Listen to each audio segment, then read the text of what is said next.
Στο δεύτερο Σέρλοκ Χολμς με τίτλο «Το παιχνίδι των σκιών», η χημεία μεταξύ του Ρόμπερτ Ντάουνι Jr. με τον Τζουντ Λο εντείνεται και η συνωμοτικότητα απογειώνεται. I read in the production notes that you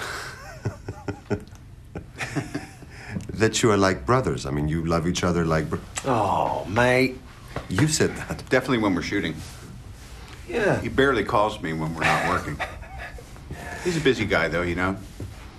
Theater, other movies. Time difference. Endorsements. Time difference is an enemy of friendship. Seriously, it's hard to maintain friends with a 8-hour So this is your difference. excuse? Yeah. 9. Okay. Los Angeles and London. London, Yeah. It's 8-9 hours, yeah. It's not good.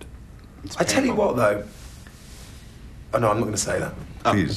Well, I was good. No, because I was projecting onto the future in the hope that we get to play these guys for many years to come, and that is my hope because I think there's a lot more still to be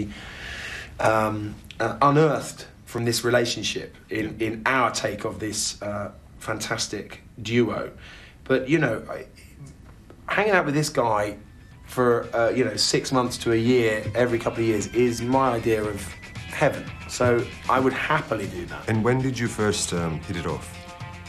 We were trying to convince him to come join us, and Joel Silver and Susan Downey, our producers, suggested that we have a cup of tea down the hallway here. Because you needed a British actor. Tell the truth. We needed the right actor. No. Yeah. Are you British? Very convincing accent you have. Deep in character, method. I made this decision about 10 years ago, I think. We're going to live there, assume the accent. I see you doing regional theater outside of Boston. Always stays the same, nothing ever changes. English summer rain seems to last for ages. Σκηνοθέτης και πάλι ο Γκάι Ρίτσι. Γεια σου. Γεια σου. Τι κάνεις? Πάλι καλά. Ευχαριστώ. Παρακαλώ. Ναι, τα ελληνικά τα θυμάται ακόμα και σας θυμίζω πως τα τελειοποίησε στην περιήγησή του στα Κυκλαδικά νησιά το 1993 όταν δούλευε για 10 λίρες την ώρα αλλάζοντας σωλήνες υπονόμων και ξενοδοχεία. It was one of the most fun things I've ever done. Το θέμα για τον Γκάι Ρίτσι λοιπόν είναι να κρατήσει μια διασκεδαστική ατμόσφαιρα στο πλατό χωρίς να αποσπαστεί η αυτοσυγκέντρωση των ηθοποιών του. There's a lot of pressure if you're not careful about making a film, and ultimately filmmaking should be fun. So it's a serious thing. It doesn't need to be over serious, and there's a tendency to make a set feel very heavy. And I find just everyone works more efficiently. There's a sense of levity to a film set, and you're always fighting against that because you have too much muscle coming from the outside. People want to make it heavy, and if they see you're having a good time, then they're convinced you're being lazy. So I do make an effort to. But the other thing is it's sustainable. You can keep working forever as long as you're having fun.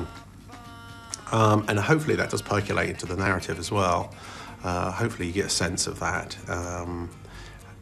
What tends to happen is, if there is that levity, is that the actors end up arsing around off camera. And as soon as they're messing around off camera, because the environment is conducive to messing around a bit, it sort of manages again to percolate into scenes and so on.